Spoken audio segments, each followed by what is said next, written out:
you keep explaining. Your words come faster, your breath tighter, your heart heavier, because all you want is to be understood, to be seen, to be heard, to be accepted without conditions. But somehow, the more you explain yourself, the more misunderstood you feel. You find yourself sending long texts, rewriting messages, overthinking conversations, clarifying what you meant, even though they stopped listening long ago. And what hurts the most? You know deep down, it's not working. No matter how clear you are, they still twist it.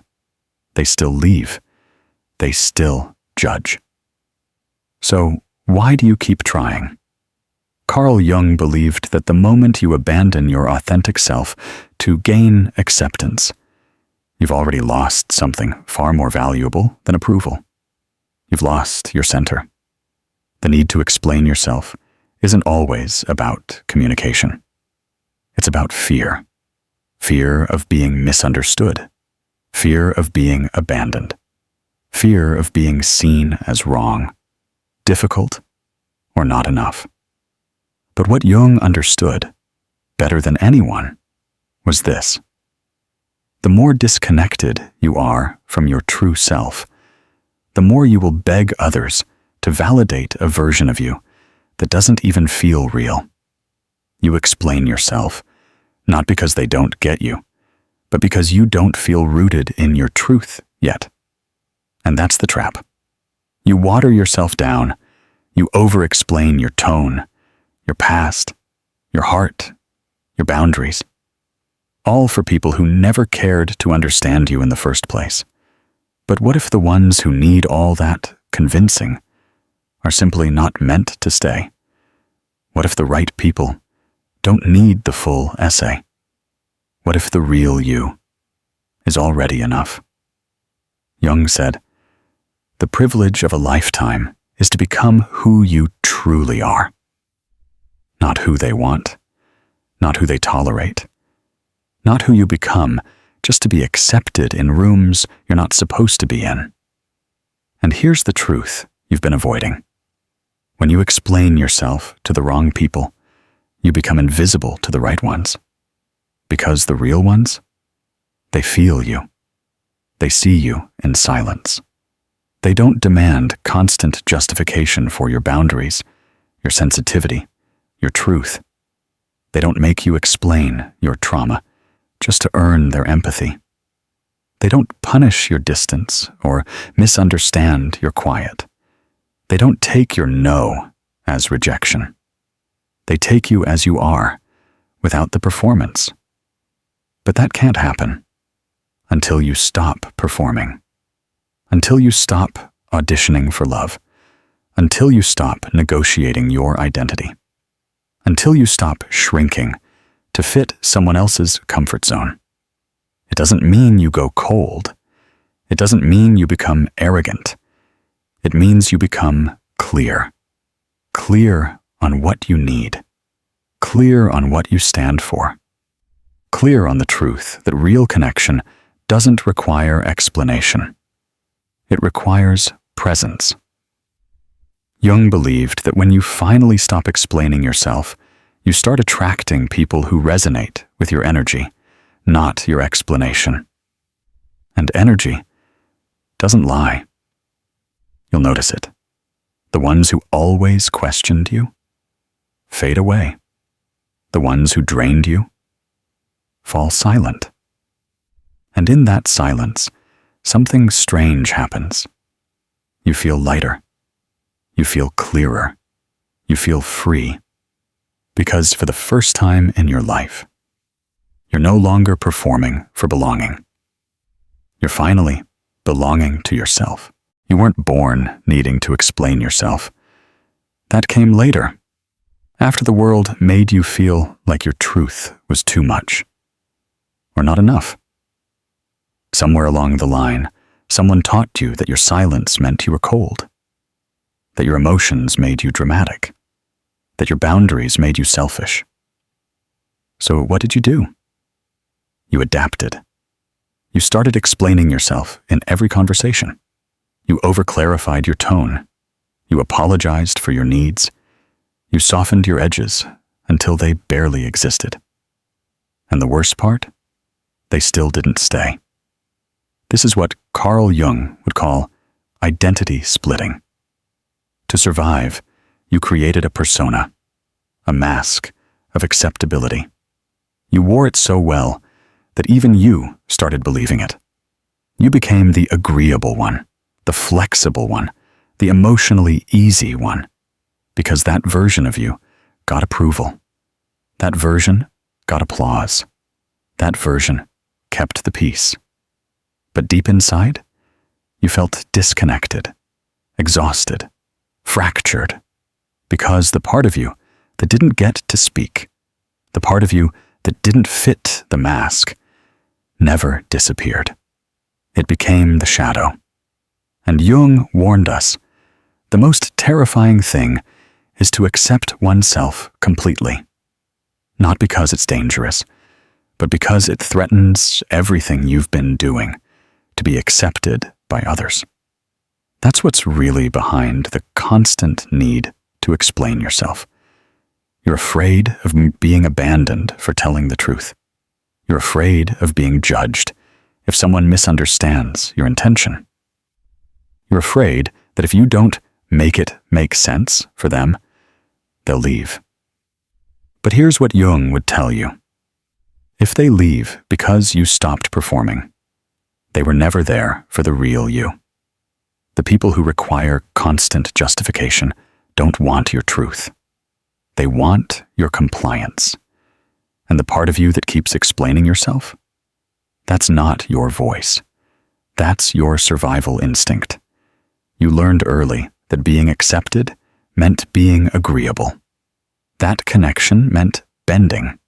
That belonging meant hiding the parts of you that made others uncomfortable. But that's not belonging. That's self-abandonment with a smile on top. So what's the way out? Jung would say, individuation, the lifelong process of becoming your whole self, integrating the mask and the shadow, the fear and the fire, the love and the limits. It starts by understanding. You don't owe your truth to anyone who's not ready to hold it. You don't need to explain why you're quiet, why you pulled back, why you didn't reply right away, why you chose yourself. Because your presence is not a problem. Your distance is not disrespect. Your truth is not an attack. It just is. And if someone needs you to shrink just so they feel big, that's not a relationship. That's a performance contract. Carl Jung knew this all too well. He wrote about how the psyche splits itself to be socially acceptable, but in doing so, becomes internally fractured. You feel confused, misunderstood, anxious, disconnected from who you really are. And that's when the over-explaining becomes a compulsion. You explain because you no longer trust your intuition. You no longer trust your silence. You no longer trust your right to simply be. But here's the breakthrough. The moment you stop explaining, you start listening to yourself. You begin to hear the subtle yes inside you, the sacred no, the gut feeling that doesn't require translation, the knowing that doesn't need permission. And when you move from that place, the world shifts. Because the people who were only there for the version of you they could control disappear. And the ones who were waiting for your truth to rise finally see you. Not because you proved yourself, but because you stopped. And in that stillness, you finally belong to someone you've spent your whole life explaining yourself to. You. At first, It seems harmless. You explain why you didn't text back. You explain why you were quiet. You explain your tone, your schedule, your emotions, your wounds. But over time, you start feeling smaller. Not because they rejected you, but because you've been slowly rejecting yourself. This is the consequence Carl Jung warned about. When you explain yourself too much, you reinforce a dangerous message to your own soul. My truth is not enough on its own. And that message doesn't stay in conversations. It seeps into everything. You start doubting your gut. You stop trusting your silence. You hesitate before saying what you really feel. You rewrite your texts 3 times. You apologize for how your boundaries might come across. You shrink your words to avoid making others uncomfortable. And somewhere along the line, you stop feeling like a person. You start feeling like a character in someone else's story. This is what Jung called the false self, a version of you designed for survival. Polite, calm, over-accommodating, but slowly dying inside. And the longer you live from that false self, the more lost you feel in your own life. Because now, every interaction becomes performance. You speak with caution. You hesitate before expressing needs. You second-guess your boundaries. You seek permission to feel what you already know is true. And the tragedy? The people who truly love you never needed any of that. But now you can't tell who they are, because you've trained everyone around you to love your mask, not your soul. That's what chronic explaining does. It doesn't just exhaust you, it erases you. You begin to exist only in reaction to others. Their confusion becomes your responsibility. Their disapproval becomes your shame. Their silence becomes your panic. And one day, you wake up and realize you've made yourself small enough to be accepted, but too small to feel real. That's the hidden cost. You don't just lose time and energy. You lose yourself. Jung would say, this is the soul's quiet death. Not a loud trauma, but a slow dissociation from truth.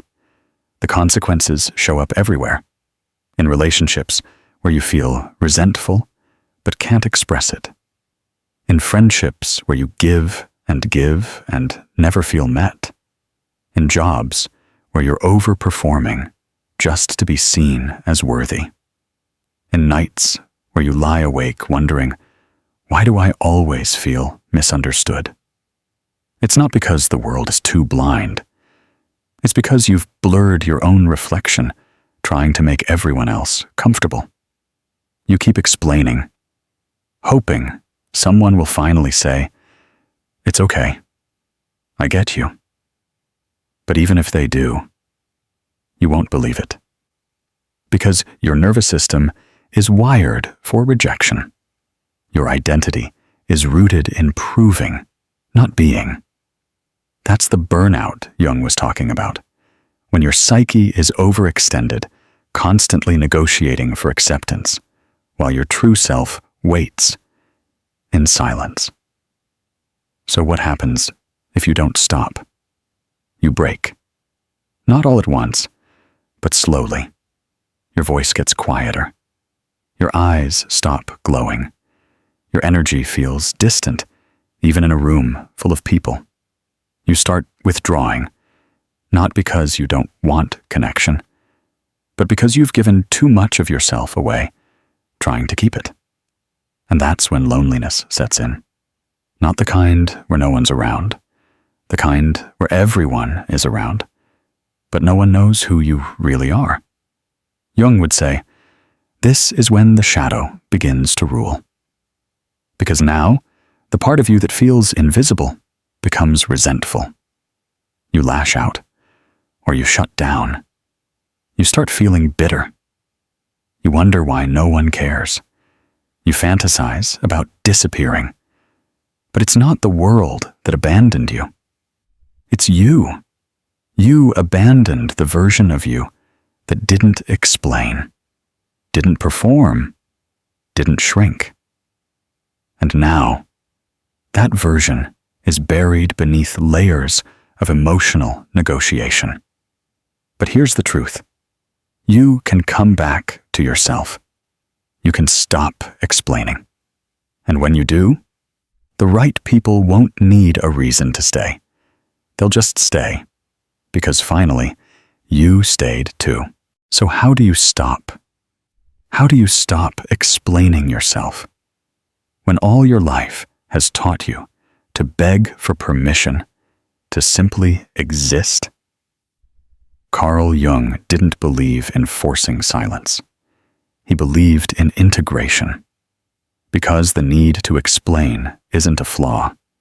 It's a message, a signpost, a wound that hasn't been held yet. And the first step to breaking free isn't closing your mouth. It's opening your heart to yourself.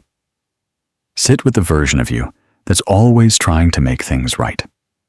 The one who types long texts, who apologizes before speaking, who says, "I just want you to understand." Now ask them, who didn't understand you when it mattered most? That's where the wound lives. This isn't about the people in your life now. This is about the moments in your past where your truth was met with silence, mockery, punishment, or abandonment. You learned that being misunderstood wasn't just frustrating. It was dangerous. So you made a vow. If I can explain well enough, I'll finally be safe.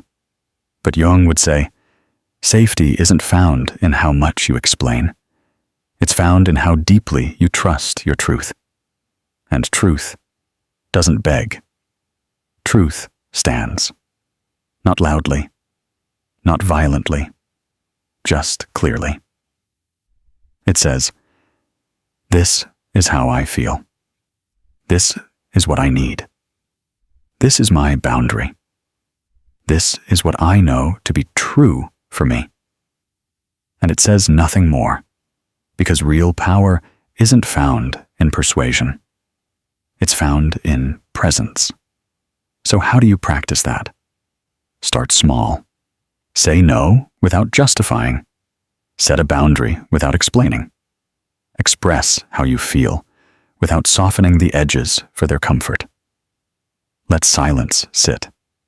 Let their misunderstanding sit. You will feel the urge to fix it, to follow up, to smooth it over. Don't. Let it be uncomfortable. Let it stretch. Because in that space, something holy happens. You stop reaching. You start rooting. You come back to yourself. Not the version of you that's liked. The version that's real. The one that doesn't need to overexpress, or because their presence already speaks truth.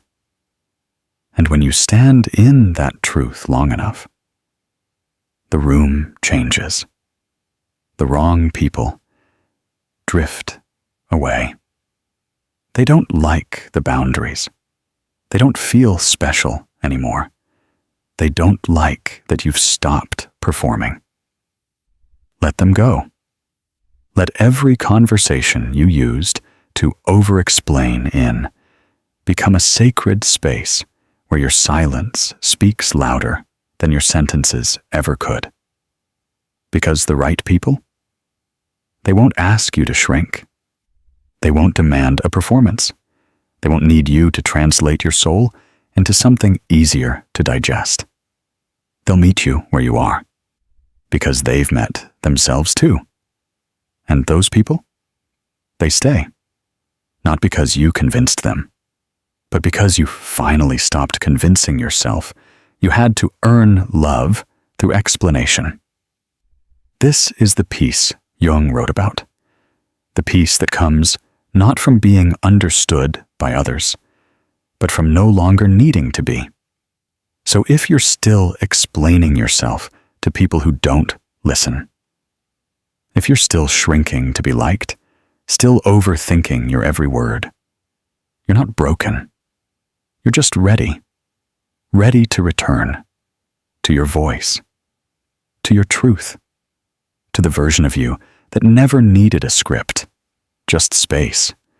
Because when you stop explaining yourself, you stop apologizing for being yourself. And that's the day your life begins again. If this video held up a mirror to your soul, comment below. I don't need to be understood to be real. Like, subscribe. And if this brought you peace, consider leaving a super thanks to support more videos like this. You don't need to explain anymore. You just need to remember who you were before the world told you to prove it.